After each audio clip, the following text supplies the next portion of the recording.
Hey y'all, I'm back with an update from Monique and her husband. Um, I will say this. Two things can be true at the same time. They are claiming that the son is mentally ill. When I watch some of his content on another video, nothing to do with Monique, I can see that he has a touch of something. Just because I've dealt with people who've had mental illnesses, so I know what it looked like. But two things can be true at the same time. He still can be telling the truth. Just because he may have some mental challenges or something like that does not mean he's a liar.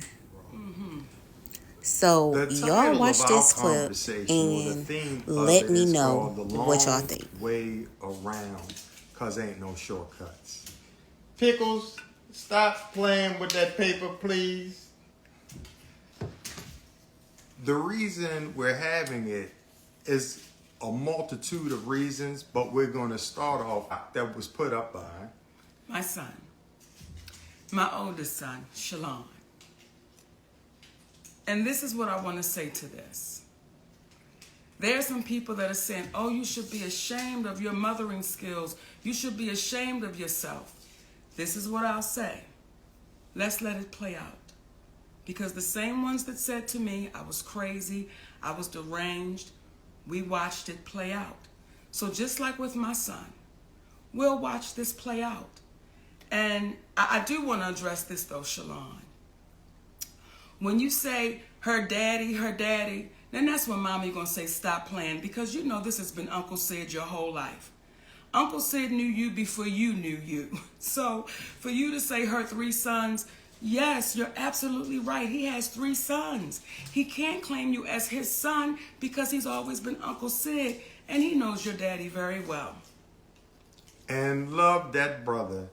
And the irony of all of this is not what is said, but what's left off. Yes. See, you're leaving off the fact that the last time we laid eyes on you, your mother got you everything you needed for the newborn baby about 3 years ago.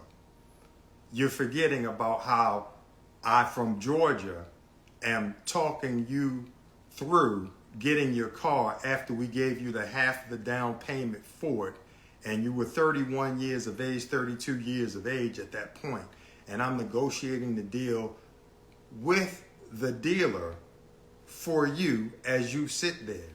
And you have the vehicle you're driving right now because of your mother. These are the things that you're leaving out when you're expressing what you're expressing in reference to your mother. You're not expressing the relationship that you have with your father, where you spoke ill to him, not to mention spoke ill to your mother, but somehow your mother and father and I all have a loving relationship. What we're saying is that's not who we are, because what you cannot do is you cannot trick an honest person. Come on. You can demean, you can say whatever you want to say about them negatively, but what will happen is truth has a way of standing the test of time.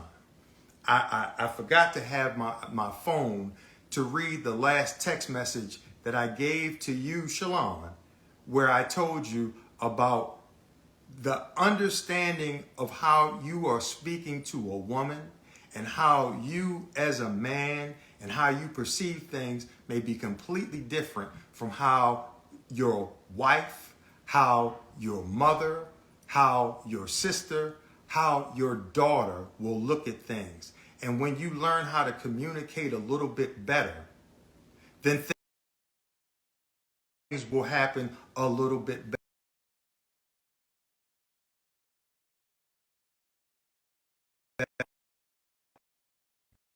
You, young man, because of the challenges that this young brother has had with mental illness.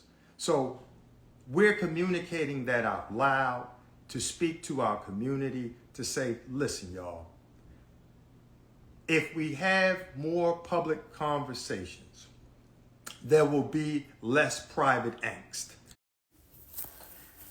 The thing to remember is during Monique's interview at Club Shay Shay, she talked about the many men that she had and how her brother, then best friend, her husband now, seen them coming and going. So her son had to see that as well. And some stuff probably messed him up mentally. He probably seen things that he should not have seen. There's really no telling. So I definitely want to point that out. And they do a lot of, first of all, her husband do a lot of talking. And I got irritated just because he was talking so much. After a few minutes, they about to flip this and start talking about Oprah and Tyler again. I'm so sick and tired of them talking about Tyler because it seems like they're begging for an apology. They're begging for recognition. If he wanted to address the situation, he would have addressed it by now. Just because you keep talking don't mean nobody about to address you or give you no money. Come on. There will be less private issues that we carry on because we're afraid to communicate in front of white folks. So when we get to a place where you want to be free, you will stop being scared to say what's real. You'll stop being fearful of having conversations that normally take place in private and nobody ever really knows the outcome. And from there, when you were saying earlier about how we're looking in front of white folks. When I do hear our brother Greg Mathis say, the studio is watching y'all and the executive. This is the part where they're getting off talking about the son and starting to change and talk about the other things. I will say this. Somebody in my comment section said her story is starting to unravel. It's definitely some holes in it. Y'all let me know what y'all think in the comment section. Please like and subscribe.